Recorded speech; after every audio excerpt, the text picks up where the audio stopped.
Live. All right. We are now live. We'll give it a couple minutes. We'll let some people jump on here on the Facebook land. Everybody, welcome to Facebook Live Real Estate Think Tank. I am Steve Rosenberg. Wherever you are watching, I'd love to hear where you are watching us from.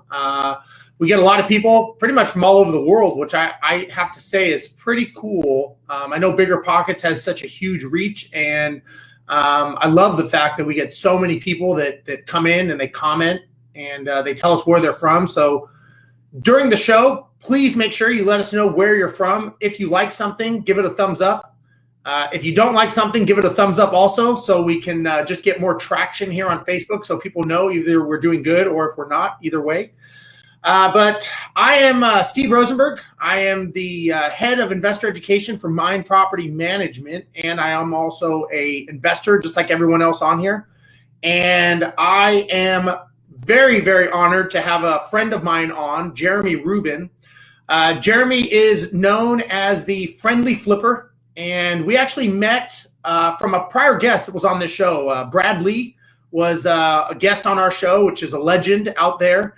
And I met Jeremy through the Brad Lee kind of network. Zach Connolly hooked us up and introduced us. And I've been actually following Jeremy for a long time. And I didn't realize we were actually from the same state. I grew up in Los Angeles, and Jeremy lives up in Central California.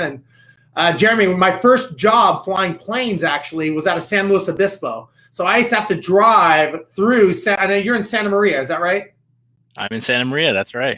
I used to have to drive through Santa Maria all the time. And I remember there was always a speed trap going through Santa Maria right before I hit the Oxnard area. And I probably racked up several tickets driving a little too fast. So I'm very familiar with Santa Maria and the fog and everything, but it's just a beautiful place. And Jeremy has created a very, very successful business flipping properties in the California market, which, as we all know, is a very tough market to be a flipper in. And I'd like to pick his brain a little bit, learn a little bit more about his product, what he does. I know he helps a lot of people. He's got a ton of followers on Instagram.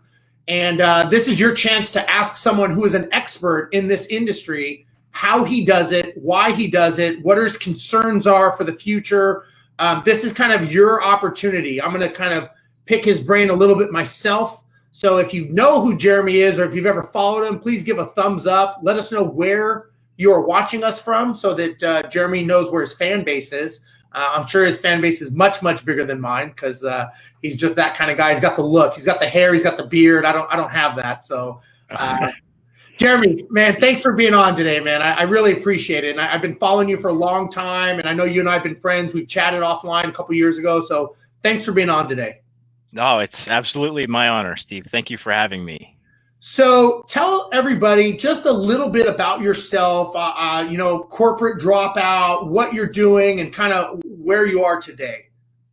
Sure. So my whole career started right out of high school. I got hired on at Verizon Wireless. In high school, I worked at Circuit City back when that was around. Yeah. And I spent 13 years in retail. So working as from part-time sales rep to full-time to sales supervisor into sales management.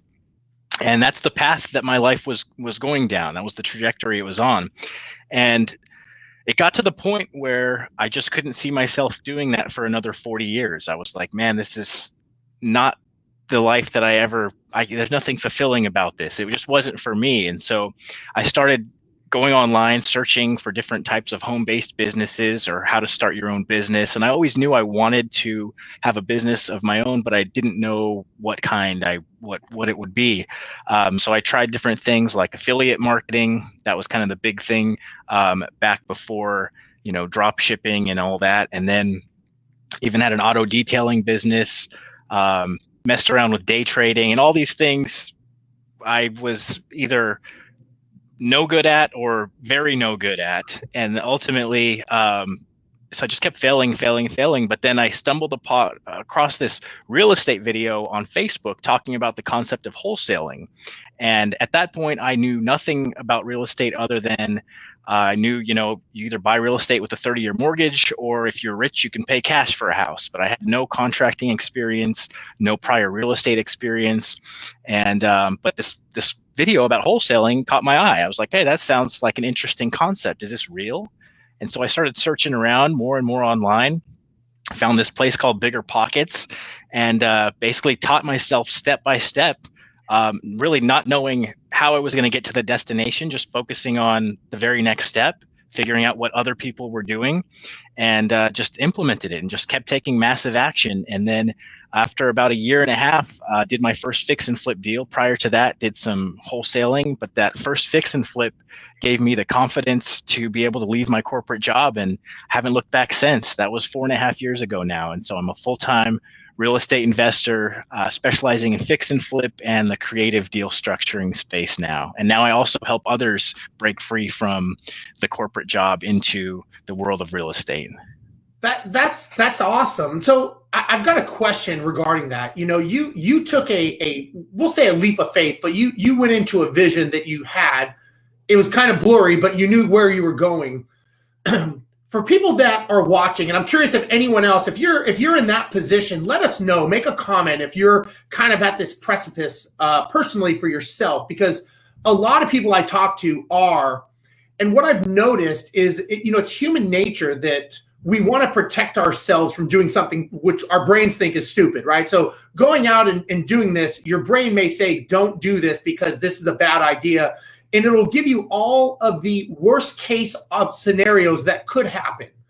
Did you have those running through your head, and did any of those actually happen? Or did you break through and all of a sudden you're like, wow, I should have done this sooner? How did it work for you? Man, I had a ton of fear. And I probably should have left my job 3 or 4 years prior to when I actually did, if I had been able to overcome that earlier. But I just didn't have the confidence. I didn't know that there was a life outside of that. It's all I ever knew, was getting a paycheck every 2 weeks.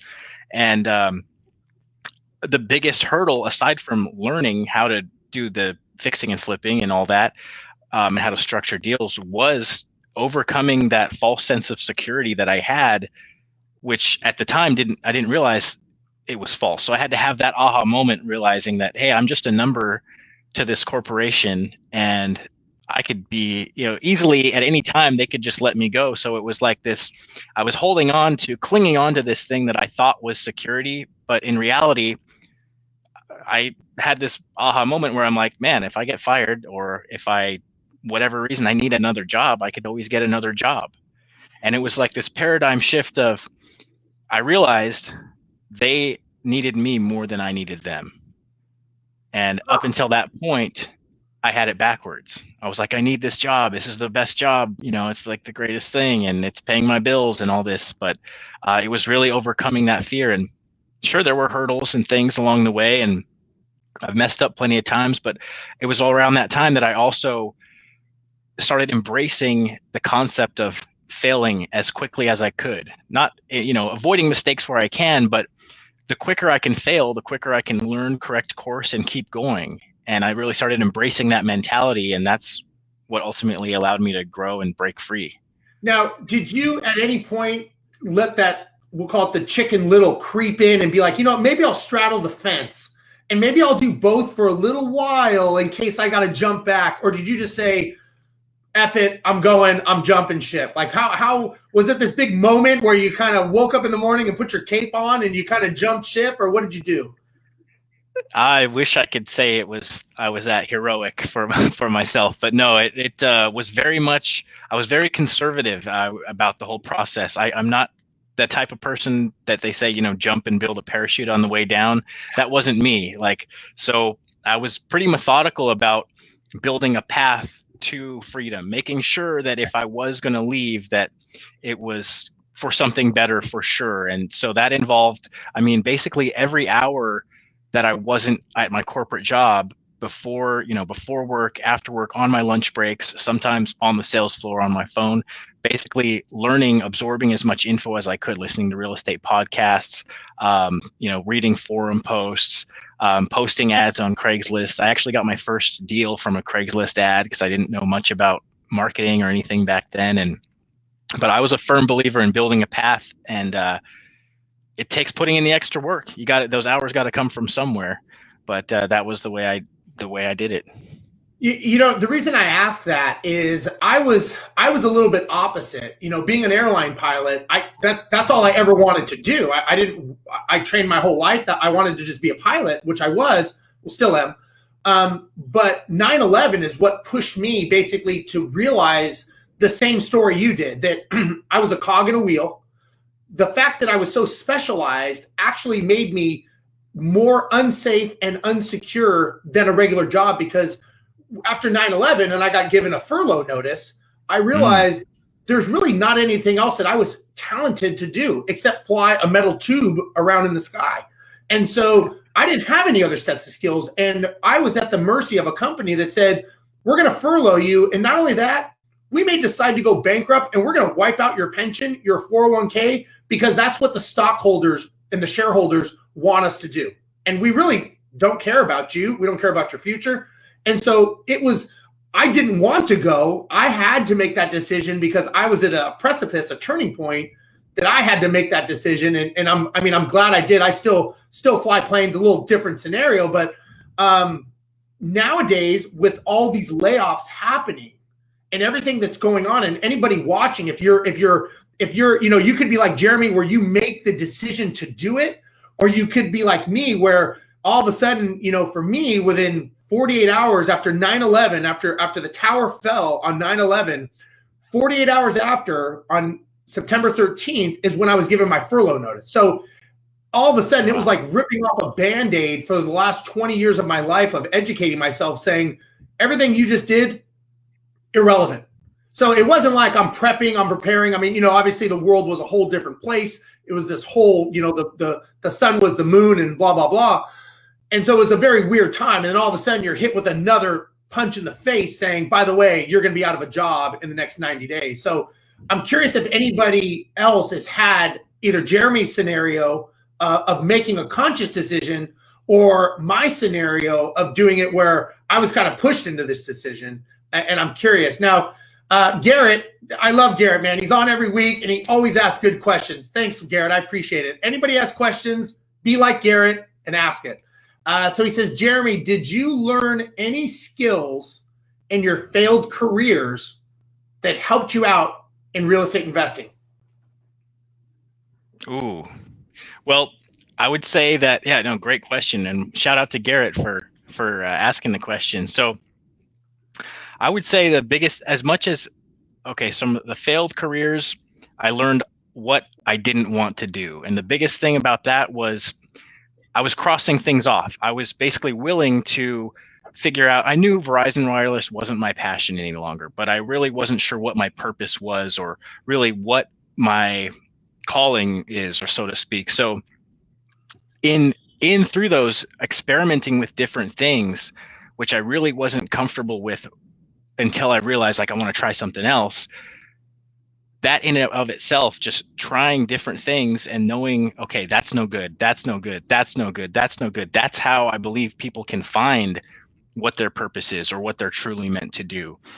I wouldn't consider Verizon a failed career, but looking back, I learned a ton from that one. That just, especially from being, through sales, but then shifting over when you move into management. If anyone has done that, where they've worked on the front lines and then into management, how it's like, oh, wow, you see behind the curtains, and you see wow, this is how it's really ran. And then, so that taught me a ton about just managing a business, because we ran 5 or 6 of the most successful stores up and down the coast here in the region. The Santa Maria store, of all places, we set records doing over 1,000 new lines a month of service. Yeah, just kind of due to the location and the population here. Us in Victorville, of all places.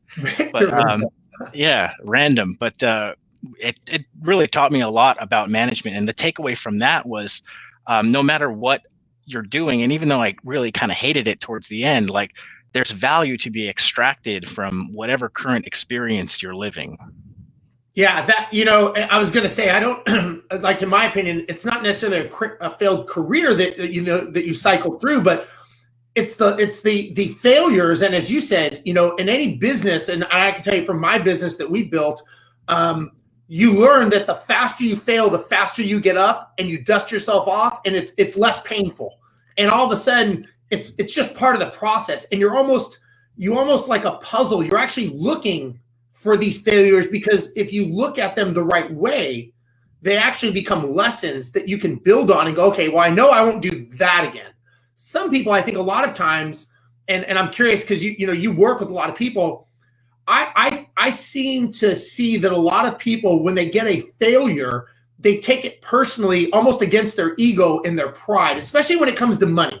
When people have a very weird concept with money, and what's interesting is a lot of people say they don't really like money or work for money, or money doesn't make you happy, but yet the average person, 3/4 of their life is actually working at a job for money.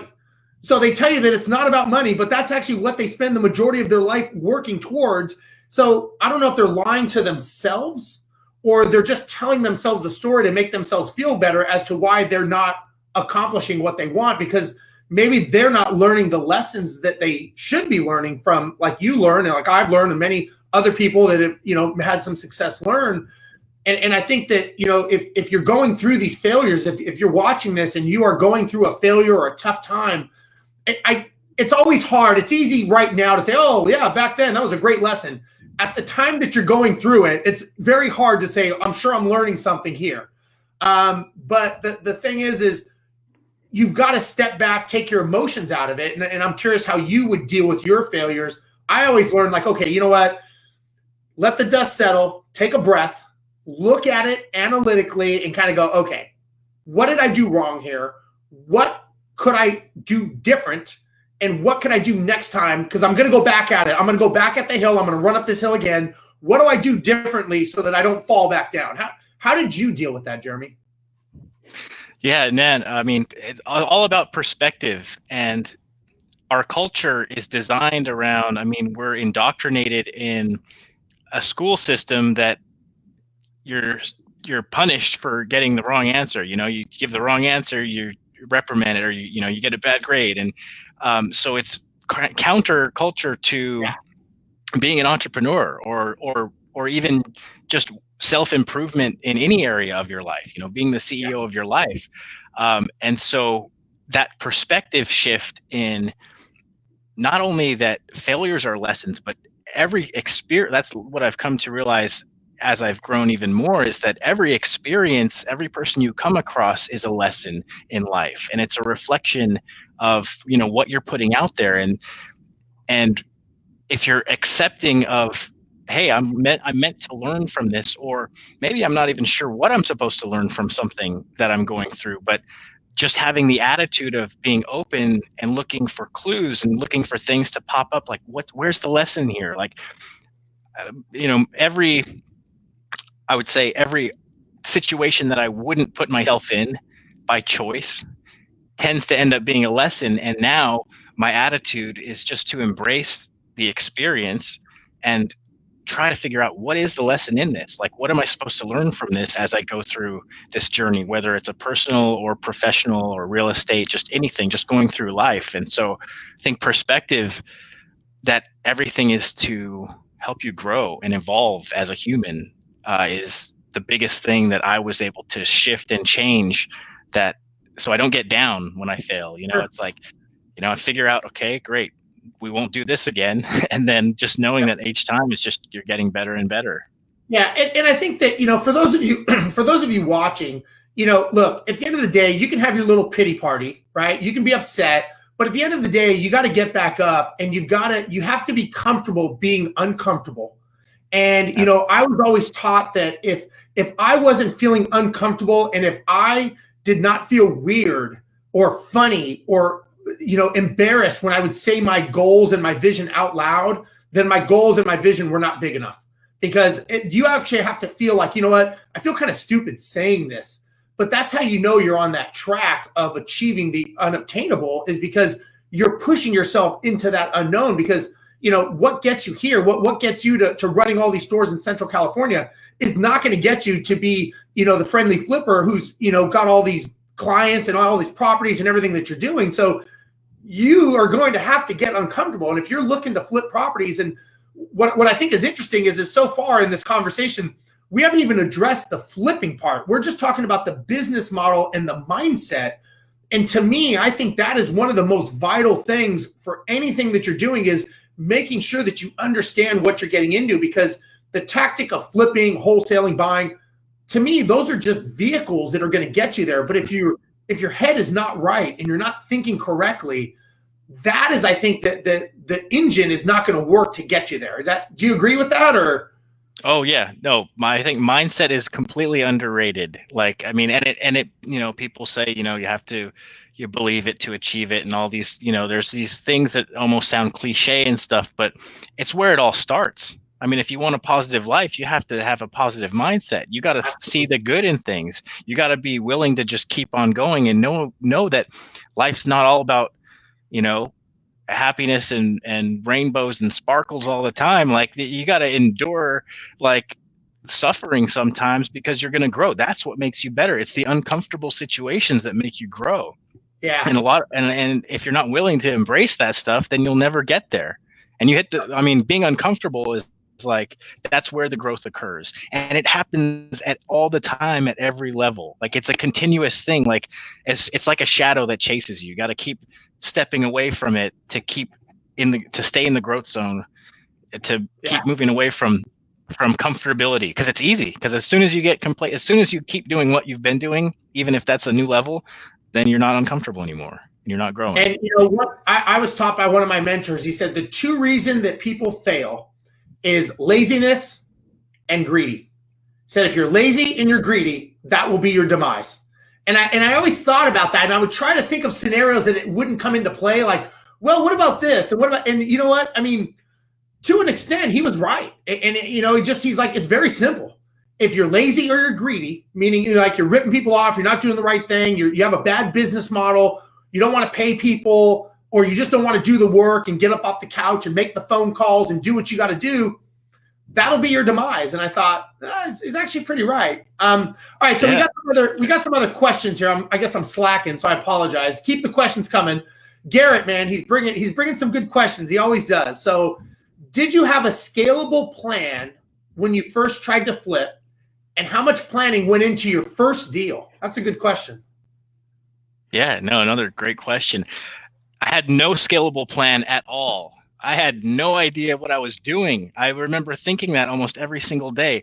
I don't know what the hell I'm doing. As soon as I would walk into an appointment with a contract to get to see if I could get a contract, house under contract, I would walk out, you know, thinking like, what the hell am I doing? Even after I got them to sign, because I didn't even really, I mean, until I had done a few, I really didn't know what the next step was. I was just learning.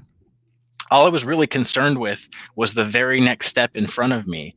And I think some things I wouldn't do if I knew how many steps were after to follow. Like, I would be scared and think like, that's too hard. You know, that's too much of a journey, to too long of a path. So be it being naive, or be it just being pig-headed determination, willing to do whatever it takes. Like, I was just like, okay, what's the next step? What's the next step? And just constantly, that's how I got the first deal under contract. And that's how I got through the first flip. So there was almost no planning, other than I knew where I needed to be at the end. And then I involved some people that really helped me, such as a real estate agent who had just sold a property in that neighborhood, she had been an agent for 30 years and had a really good eye for, you know, price, you know, ARV, like the stuff that I kind of was guessing at the time. Mm-hmm. She was able to confirm those things and say, you know, okay, you need kind of these finishes here. And so I learned a lot from others who were experts in their field, and that just pulling knowledge just through conversation, just, you know, by picking up the phone, taking the action to call people and ask questions, because I didn't know what I was doing. I knew step by step. I just got to figure it out. I know the general consensus by what people are saying is, okay, this is the next thing you got to do. So then I'm like, okay, well, I got to go. That's what I'm doing now. I don't know what I'm doing right after that, but I'll figure it out then. Yeah, and I think a lot of people, I think that they put up these, I don't know if it's stories or what it is, but they kind of say like, oh, first I've got to build it, then I've got to structure it, and so they're putting up these obstacles so that they don't actually have to do the deed, so they don't actually have to get up there and knock on the door or make the phone call, and they want it perfect. And the perfect analogy that I can think of is Windows 95, Windows 98, Windows 2000, Windows XP. So there's revisions to what you do. There's going to be revisions. It's like the first phone call you make is probably going to suck compared to the 500th phone call. You will be very good probably by then. It's like shooting free throws. And so I think the answer is it's definitely not going to what it starts out at and what it ends up looking like 5 years and 10 years down the road.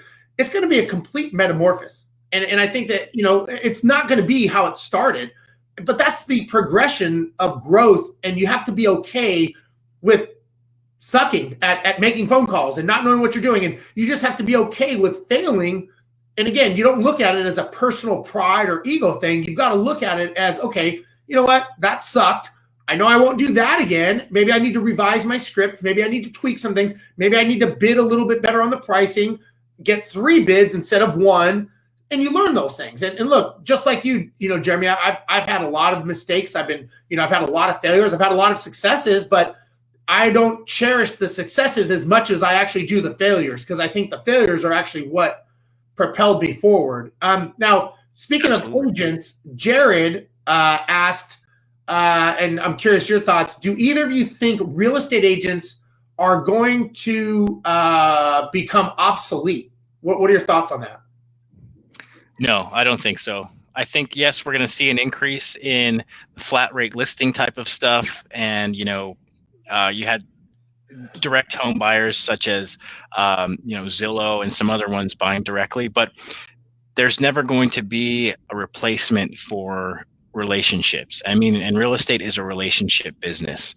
At the end of the day, it's about helping people solve their problems.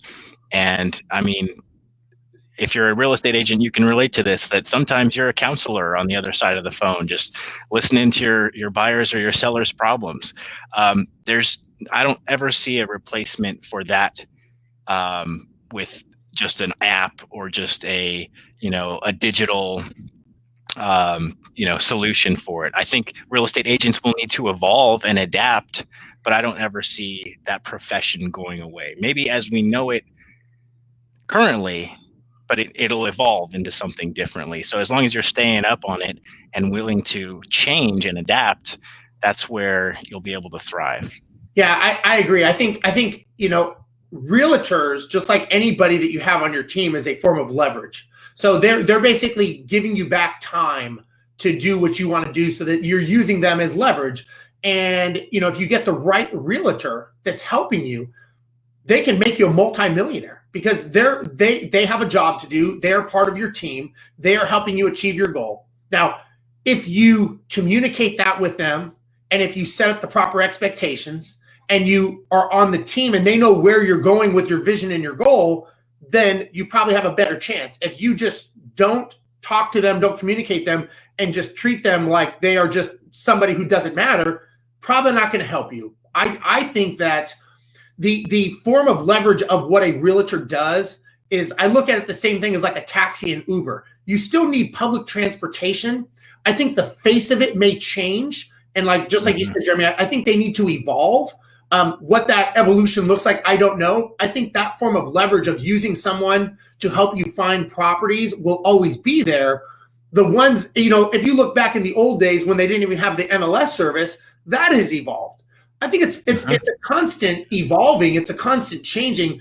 And the ones that change and the ones that are up on technology, I think will survive, because they provide a very good service and they provide a very valuable tool of leverage and giving you back time, which, look, at the end of the day, we don't get 25 hours, right? We all, whether you're broke, poor, happy, sad, fat, or skinny, you get 24 hours in a day like everybody else. So the question is how do you outsource and leverage your time so that you can say, what am I good at? What am I bad at? What makes me the most money per minute? And what should I and should I not be doing as the CEO of my business? And I think a lot of times people have a hard time understanding that whether you're flipping properties, owning rentals, whatever it is, you own a business and you're the CEO of that business. And the CEO does not do all of these things that you're thinking, because you may think you're saving money, but you're really not, because the opportunity cost of what you're not doing is really what you should be looking at. And I think, I'm assuming you think the same way, Jeremy. Yeah, no, absolutely. If you're doing anything that you're doing that's worth less than your maximum dollar per hour, your highest and best use of your time, like highest and best use of real estate of a lot, I mean, then you're literally sacrificing that difference, and you should be outsourcing it. And maybe if you can't do it at this particular moment, that should be high up on your list of to-dos as soon as you can implement that. But usually there's a way to implement that if you get creative even before you think you can. And that's really the way that I look at kind of growth and making decisions in two ways. It's either going to be, okay, you finally did that, like it's about time, or you're ahead of the curve and wow, you're doing that already. So it's like, it's very, very rare that something happens at the exact perfect time. So if you can be that in that more of your decisions based in that, wow, you're doing that already phase, then you're going to push and accelerate your growth forward. Even though it's uncomfortable, it's going to slide it in that direction. Yeah. And I remember talking to a mentor one time. I'll never forget this. And he said, Steve, how much do you want to make this year? And I was like, I don't know. He's like, pick a number. I was like, $1 million. And he said, okay. He said 8.27. And I was like, okay. And he said, that's how much you need to make a minute to make $1 million a year. So he said, whatever you're doing, you have to ask yourself, am I making $8.27 every minute? And if you're not, then you need to either stop doing it, get someone else to do it, leverage it, or realize you're never going to make the million. And that was an interesting way to put it, because a lot of times we think like, oh, like I'm going to buy 20 houses, and maybe on year 19 is when I'm going to buy all these houses on my 20-year plan. It's got to be something done every minute of the day to get you there. And every minute, every waking hour, that's when you have to decide, in my opinion, am I doing the right thing towards my goal? Am I doing the wrong thing? And am I getting closer to my goal, or am I the impeding factor or the bottleneck that's causing me not to achieve it? Because, a year is broken down into months, weeks, days, minutes, seconds, and it really, when you put it into that perspective, you're like, wow, I never thought about it that way. And so I don't know if anyone else, for those of you that just joined us, please let us know where you are watching us from. Jeremy is in Central California. I am in Houston, Texas, and we've got people from all over. I know Garrett's from South Africa. I know we've got people from all over. So let us know. And I'm curious if anyone else has ever had those epiphanies of, what you're doing, and are you really the best use and the best person to be doing these things? And I think that leverage is something that we really, really underestimate as entrepreneurs. We think that we should put our capes on and we should do it all. And I think it's a mistake that we almost put ourselves in the trap of failure by doing this. Oh, you got someone from Central California. There you go. All right. So the next question is from Kimmy Taft, and she's asking, what made you choose flipping and wholesaling instead of buy and hold? That's a good question. Yeah, no, great question. I chose first wholesaling and then fixing and flipping to be able to break free from my corporate job. Actually, I penciled out buy and hold strategy first, and that cut my original thought was, man, okay, if I'm going at this rate working at my corporate job, it's going to take me 40 years to retire. Then I penciled out a buy and hold strategy where I would buy 5 houses over the next 10 years. And that pretty much cut down that 40 years into about 20, but I still wasn't satisfied with that. And so then I came around to the wholesaling and fixing and flipping idea. And yes, it's a job, because, once you're done with the deal, you got to find another deal. But that was the very next step for first wholesaling, then fixing and flipping, to exit the corporate job and to drastically increase my income. The long-term strategy is still actually buy and hold, but at that point, it wasn't the most appropriate very next action for me to take.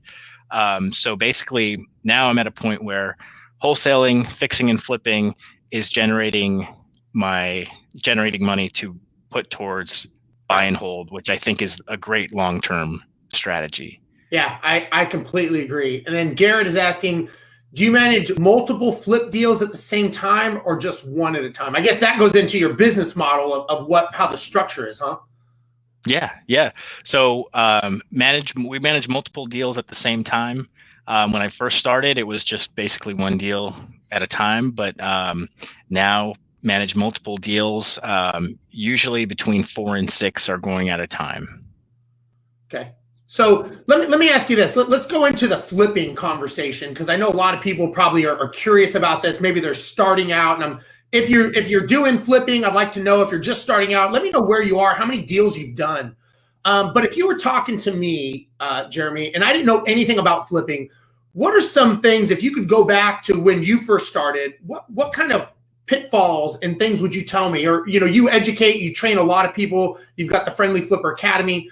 What do you tell people, first of all, on how to set up the right way to avoid some of the things that you fell into? You got to know your numbers. You absolutely got to know your numbers. Start with the ARV, start with what you can sell it for. Be a little conservative on that, especially depending on where the market's going.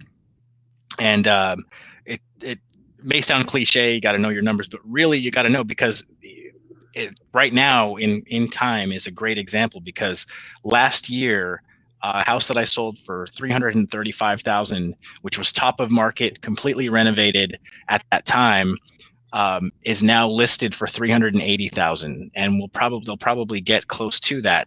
And that's in 1 year's time, because of the current change in this particular market, the supply and demand in your local area. So what you knew 3 months ago isn't necessarily relevant. Yeah, it's kind of a ballpark, but you really need to know what's going on right now, what just sold, what's active, and a real estate agent can really help you with that. So, real quick, when you say and just to be kind of just dig a little bit deeper there, when you say know your numbers, like if somebody doesn't know real estate, they're going to go, I don't know what he means. So can you kind of just dig a little bit as to what you're saying? Sure. Yeah. So basically, I start at the finish line, which is the after repair value on a fix and flip deal, or whatever my exit price will be, depending on how much work you're putting into it. If you're going for full on, all out, complete, updated, modern renovation, then it's usually top of market for that neighborhood.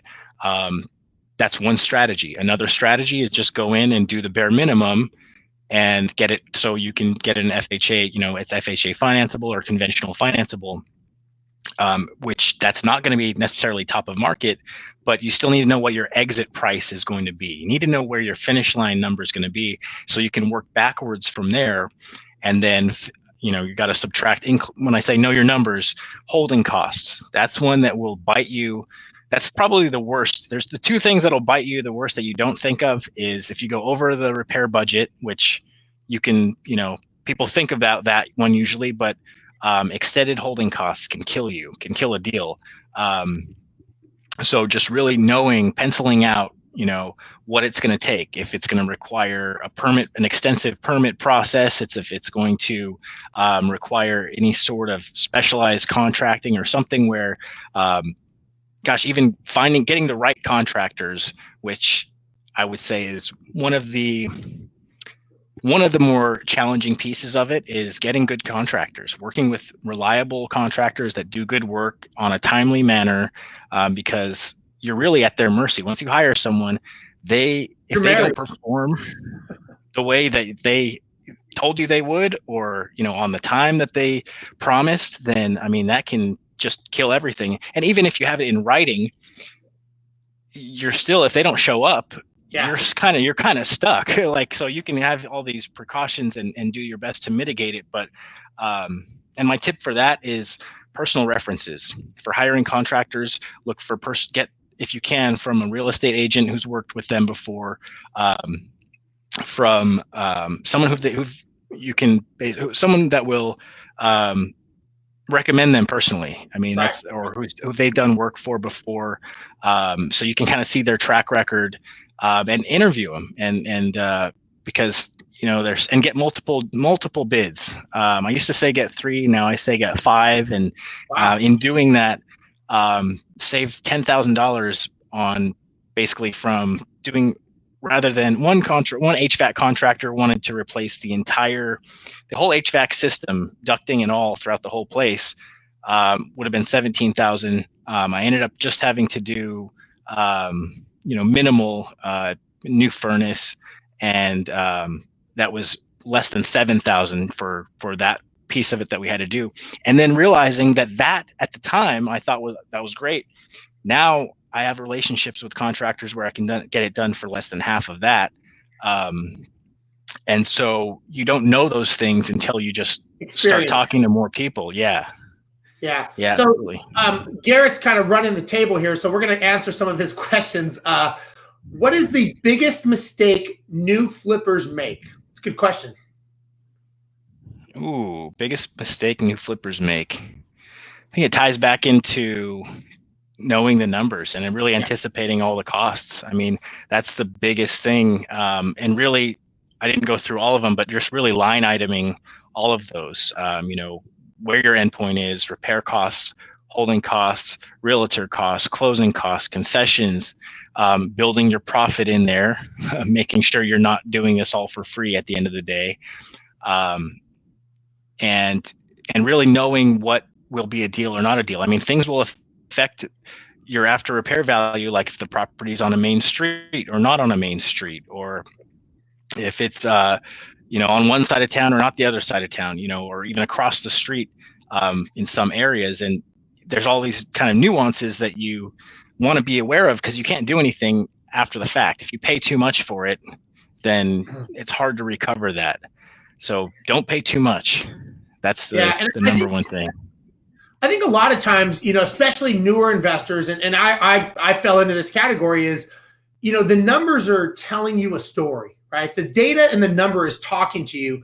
Whether or not you listen to it and you pay attention to what it's telling you is another story. But a lot of times we will talk ourselves into a deal because we have some emotional reason, ego, pride, whatever the case may be. But we basically convince ourselves of how we can skew the numbers. So you buy a property, and you're like, well, maybe I can get it done. The average is 3 months, but maybe I can do it in 2.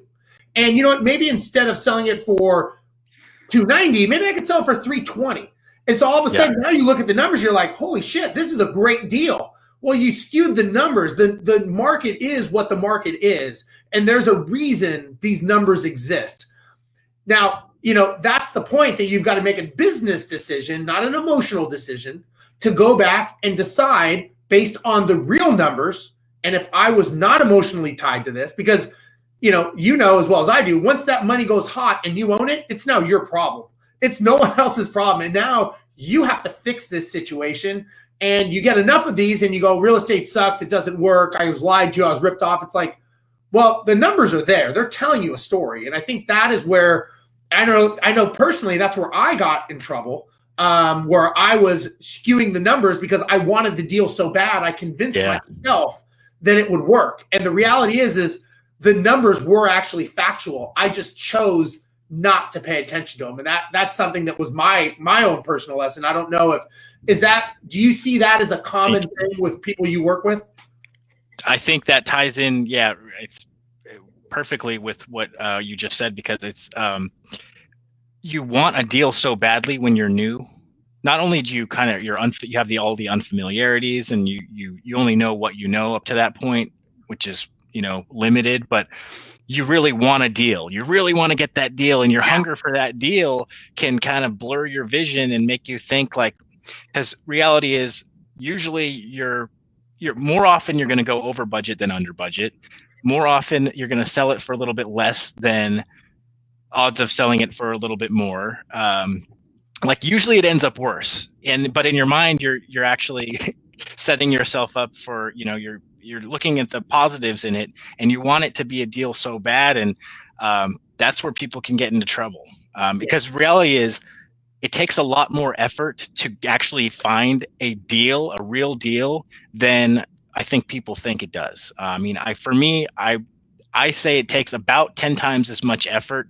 I have to make about 10 times as many offers. It took me about 10 times as much work to get deals to really get traction in this business than I originally thought it would, and making offers and realizing that there are a ton of good deals out there, but the great deals are few and far between. And the good ones are the ones that you'll wake up in the middle of the night worrying about, oh, what if this goes wrong, or what if that goes wrong? And so that's one thing I've learned. It is a numbers game, in that it comes down to, there's a lot of stuff out there that could look like a deal, but a real deal, a real gem, is much more rare.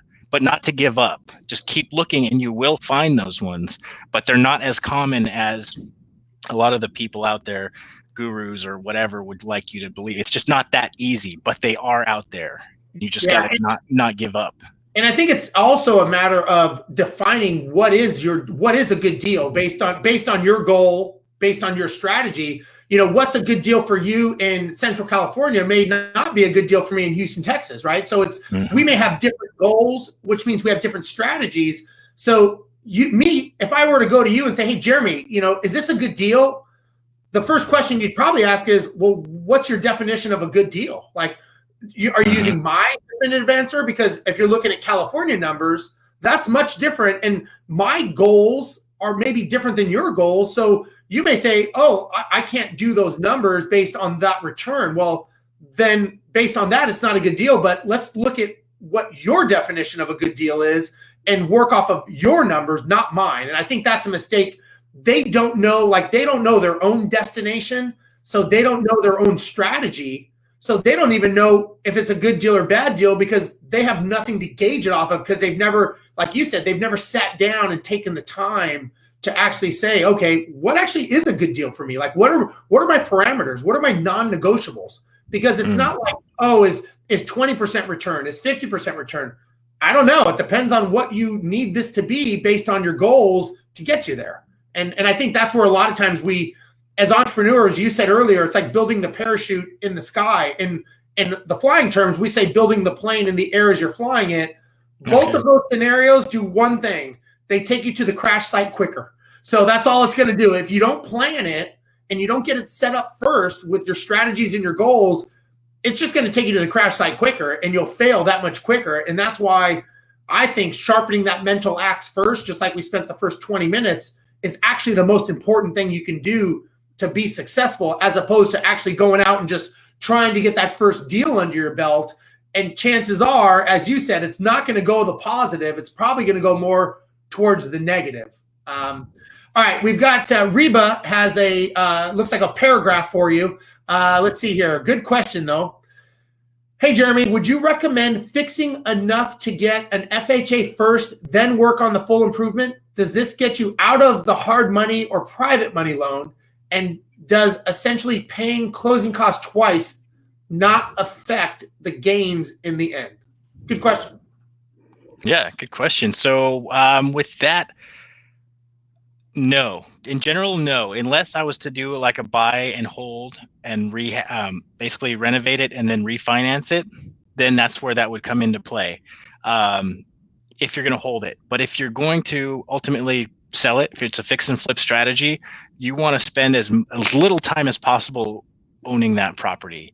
So, there could be an exception with an FHA, like a 203K, like a finance, like where you're building repair costs into, or getting a loan for the repair costs with an FHA loan, and that does work at low scale when you're first starting. That can be great because it's cheaper money. There's more hoops to jump through and things, but it all depends on your strategy, where you're at. But in general, even with hard money, my strategy is go in, get it done as quickly as possible. You did mention private money, and if you have private money connections, that's much more advantageous than hard money. Private lenders are much easier to work with, a lot more you can negotiate with. Sometimes you don't even have to make payments until the loan is due, until you sell the property. But hard money is actually the easiest money now to get to buy and fix and flip a property.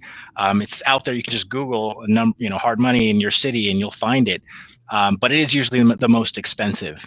But as a general strategy, get in, get out, unless you're going to hold the property long term. Yeah. And so speaking of hard money, Jonathan, how did you set up your first deal?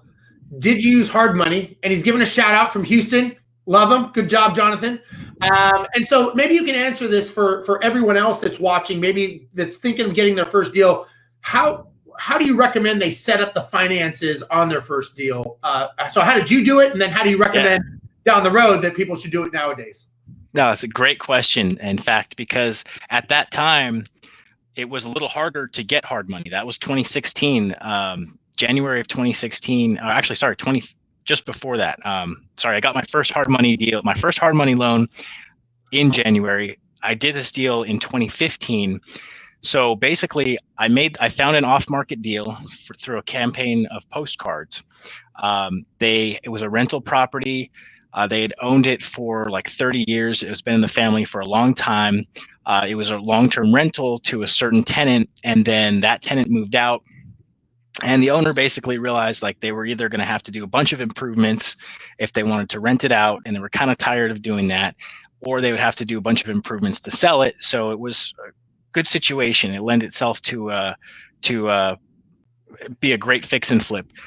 They owned it for a long time, so they actually owned it free and clear, which ended up really working in my favor because I wasn't sure how I was going to pay for this property, but basically I was just figuring it out as I went. So I made 3 offers. I went using the old one, the optional close kind of deal from that we learned selling car chargers and cases and Bluetooth headsets at Verizon Wireless. Bring out a bunch of accessories. Which one would you like to go with?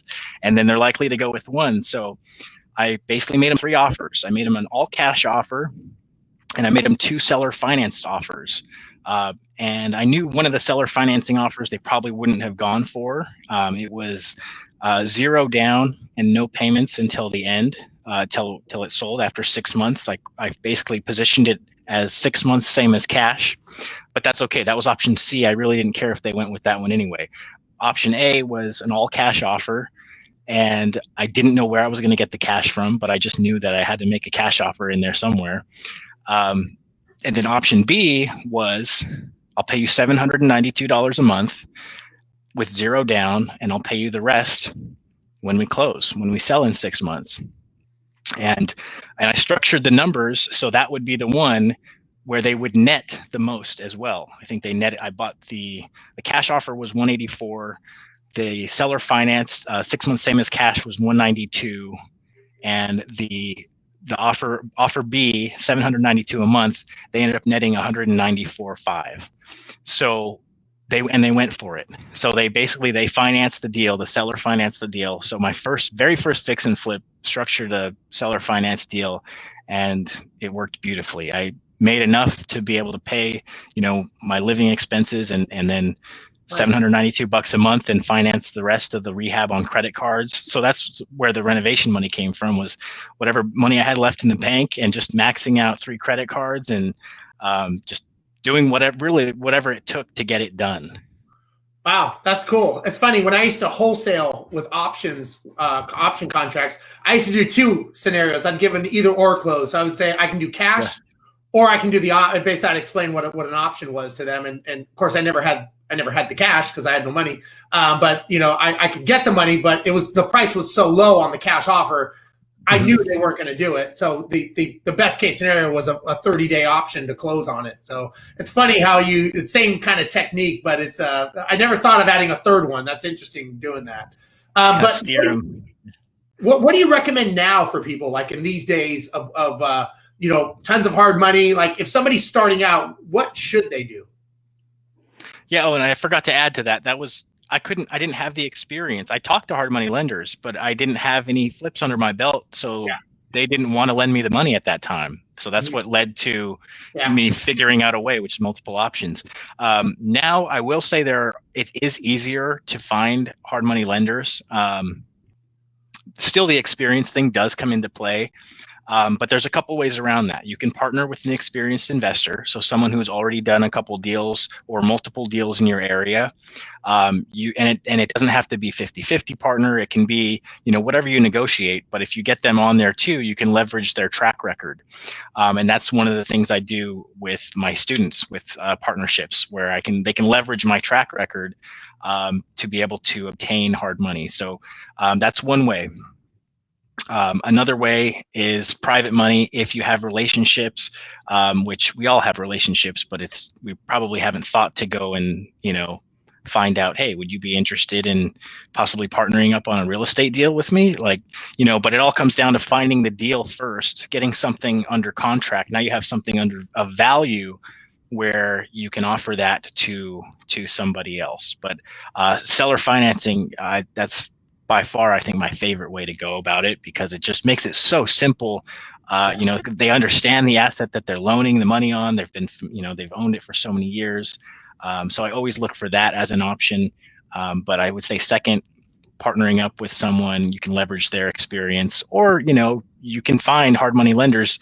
It'll be more expensive up front, but the whole idea is to get going. It's like you can improve your gas mileage later. Like, it's okay to burn a tons of fuel just getting started, and then as you go, you'll start cutting your costs and becoming more efficient. Yeah, and I think that as you get going, the once you know what a good deal is for you, and you've got that defined, I have learned money is the actual easiest part of the whole equation. What if you have a deal?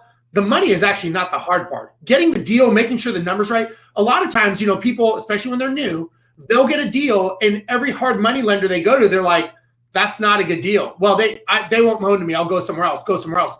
Someone finally loans you, and they take you to the cleaners on the points or something. And the reality was they were actually trying to save you, because they were telling you this is not a good deal. And you got to remember, a hard money lender or any kind of lender, they make money with the velocity of their money being returned back to them. So they're trying to mitigate their loss. If they think that you can do this deal and it's a good deal and it's going to make sense financially, their job is to loan you money. If they're telling you, I don't think this works, this is not a good deal, you really have to, your radar should go up and think to yourself, why is this person saying this? Their job is actually to give me money, and they don't want to give me money. Is there something that I don't know? They've been doing this for a long time. I've been doing this for about 3 months. Maybe they know something I don't. And that's ego and pride that has to come in. And I think that's something that we have to really think about. All right, we've got time for one last question. And John Wynn is saying, how do you structure a partnership with another flipper? A joint venture. Just a simple joint venture deal where your company comes together with their company, and basically you agree to do business, just taking on that one deal so you're not, lifetime partners or necessarily long-term business partners, but it's just for that one particular project. And that's also a great way. It's one of my favorite ways to partner with people in real estate, because it's just deal by deal. So you're not necessarily, committing to anything long term. You're not necessarily starting a business together, but it's just for this one particular project, and it's basically just a joint venture partnership. I completely agree. I think that's smart. And I know we had a couple people talking about agents, and again, I think they're a great form of leverage. I think, Jeremy, you and I are on the same page. Bigger Pockets actually has a directory of working with agents now, which I think is super cool, because you can actually see the jobs that they've done with investors, and it's kind of like maybe like an Angie's List, I guess, or something, but for Bigger Pockets. So I think it's a pretty cool idea that they came up with. So I think we've got it. Yeah, we've got it in the banner there. But again, agents are a huge, huge tool of leverage, especially if, let's say, you live in an area that is not conducive to your strategy, and you realize you need to start looking out of state and long distance. Having that team, I think, is vital to your success, and you've got to make sure that you are educating yourself and you're building that team. So again, why not just use the Bigger Pockets directory? You can go right to the source. Another thing I was going to mention too, I don't know if anybody knows this, but David Osborne, who I had on my show a couple weeks ago when he was in a big snowstorm, his book just came out today, and it is called Bidding to Buy, and it's kind of an opportune time. I don't know if he had a crystal ball or something, but it's a step-by-step as far as investing in foreclosures. So that just came out today. If you click on the link, biggerpockets.com, you can go ahead and buy that book. Again, David's a super, super successful guy, very, very nice, and full of knowledge. So I definitely recommend go to those two resources, the agent directory, as well as David Osborne's new book that just hit the shelves today. Jeremy, man, it's already been an hour. I freaking love talking to you. I love all this. We're going to have you back. But if somebody wants to find you and learn more about Flipper Academy and all the stuff that you're doing, how do they get a hold of you? Best place to connect with me would be on Instagram. It's at The Friendly Flipper. At The Friendly Flipper on Instagram. Also have a YouTube channel, The Friendly Flipper, and pretty much all over social media. But Instagram, I'm on there on the daily. You can see the real life of a house flipper, a real dude who actually flips houses and practices what he preaches. That's awesome. That's awesome. For those of you that want to follow me on Instagram, it's Rosenberg Steve, or on Facebook, or here on Bigger Pockets. They've been so gracious to let me do this every week. I have guests on every week, and people like Jeremy, and I've had just some amazing people on that I just I'm very honored to be able to do this and have all these people on Facebook asking these great questions, because I know that there's a lot of takeaways. I get tons of messages after the fact of people thanking me and saying they're getting a lot of information, so I really appreciate it. Jeremy, thank you so much for being here today, man. It's definitely an honor, and I think a lot of people should look you up and definitely follow you, me as well, but definitely follow you so that they can learn, especially if flipping is their thing, man. I mean, why not just go to the source of the guy who's in the heat of battle, grinding it out in one of the, I would say probably one of the toughest markets in the country, to see how it's going. And we didn't even get into the flipping side of this. This was just so important and so vital. I thought it was worth digging into. So Jeremy, again, thank you, man. I appreciate it. Thanks for being on today. No, thank you.